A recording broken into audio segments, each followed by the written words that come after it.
नमस्कार, मी रुशाली यादव सारंग। आता पाहूयात महत्त्वाच्या बातम्या।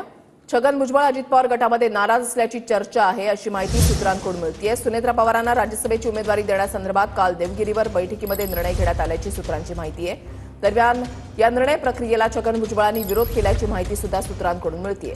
तर दुसरीकडे सुनेत्रा पवार राज्यसभेचा उमेदवारी अर्ज भरणार असल्याची सूत्रांची माहिती आहे। अगदी काही वेळातच म्हणजे 11:30 वाजता त्यांच्याकडून उमेदवारी अर्ज जो आहे तो भरला जाईल। महत्त्वाची आणि मोठी बातमी आपण पाहताय।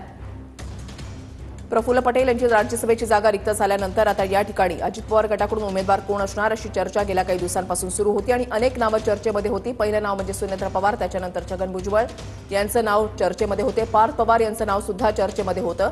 मात्र सुनेत्रा पवार यांच्या नावावर शिक्कामोर्तब झाल्याची माहिती मिळते आणि काही वेळातच त्यांच्याकडून उमेदवारी अर्ज भरला जाणार आहे। तर छगन भुजबळ अजित पवार गटामध्ये नाराज असल्याची चर्चा आहे। काय घडामोडी घडतात ते आपण पाहताय। देवगिरी बंगल्यावर राज्यसभेच्या उमेदवारी संदर्भात निर्णय झाला। सुनेत्रा पवारांना उमेदवारी देण्यासंदर्भात बैठकीमध्ये निर्णय झाला। छगन भुजबळांसह एका गटाचा निर्णय प्रक्रियेला विरोध आहे।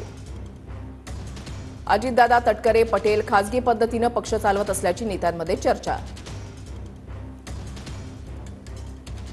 अक्षय मनकणी आमचे प्रतिनिधी आमच्या सोबत आहेत। थेट जाऊयात अक्षय यांच्याकडे। अक्षय, ऋषाली, खरं तर आज राज्यसभेकरता उमेदवारी अर्ज भरण्याचा शेवटचा दिवस आहे। प्रफुल्ल पटेल यांची रिक्त झालेली जी राज्यसभेची जागा आहे त्याकरता सुनेत्रा पवार आणि छगन भुजबळ यांच्या दोन नावांची जोरदार चर्चा होती। परंतु पक्षांतर्गत नेत्यांच्या बैठकीत निर्णय घेण्यात आला की सुनेत्रा पवार यांना पुन्हा एकदा राज्यसभेवरती पाठवण्याचा निर्णय या नेत्यांमध्ये करण्यात आला आणि आज सुनेत्रा पवार विधिमंडळात जाऊन राज्यसभेकरता उमेदवारी अर्ज भरणार आहे।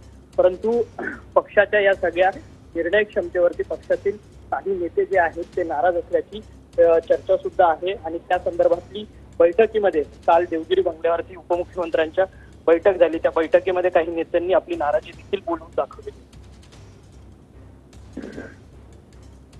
नक्कीच अक्षय, तुम्ही असेच आपल्या सोबत राहा। तर सुनेत्रा पवार अगदी थोड्याच वेळात उमेदवारी अर्ज भरणार आहेत आणि निर्णय प्रक्रियेवरून भुजबळ नाराज असल्याची माहिती सूत्रांकडून मिळतेय।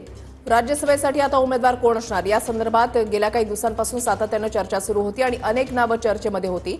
मात्र कालची महत्त्वपूर्ण बैठक देवगिरी बंगल्यावर झाली। त्याच्यामध्ये सुनेत्रा पवार यांच्या नावावर शिक्कामोर्तब झाल्याची माहिती मिळते आणि काही वेळातच सुनेत्रा पवार आपला उमेदवारी अर्ज भरते।